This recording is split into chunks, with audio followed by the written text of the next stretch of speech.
मंडी बहावलदीन मुकदमे में मुखालफ गवाही देने पर बाअसर अफराद ने अपनी अदालत लगा ली। नौजवान पर मुबैना तशद्दुद, डेरा पर आहनी जंजीरों से बांध दिया। वीडियो सोशल मीडिया पर वायरल होने पर डीपीओ मंडी बहावलदीन वसीम रियाज खान का नोटिस। थाना गोजरा पुलिस ने एक मुलजम को गिरफ्तार कर लिया। मजीद तफसीलात जानते हैं मिर्जा बिलाल हुसैन से। जी बिलाल, बताइएगा क्या तफसीलात हैं?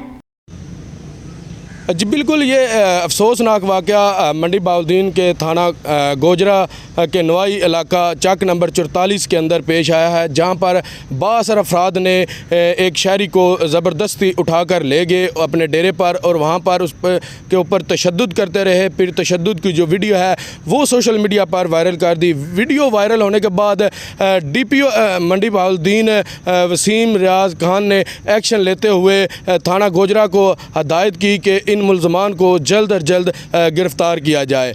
इसके बाद पुलिस थाना गोजरा हरकत में आई। उन्होंने एक मुलजमान को गिरफ़्तार किया, जबकि बाकी मुलजमान के लिए छापे मारे जा रहे हैं। इस हवाले से जब हमारी डीपीओ मंडी बहावलदीन वसीम रियाज खान से बात हुई तो उनका यही कहना था कि एक मुलजमान गिरफ़्तार कर लिया गया है, बाकी मुलजमान जो है उनको भी जल्द अज जल्द गिरफ़्तार कर लिया जाएगा। जो भी इस वाक़े के अंदर मुलव्वस होगा उसको कड़ी से कड़ी सज़ा दी जाएगी। जी।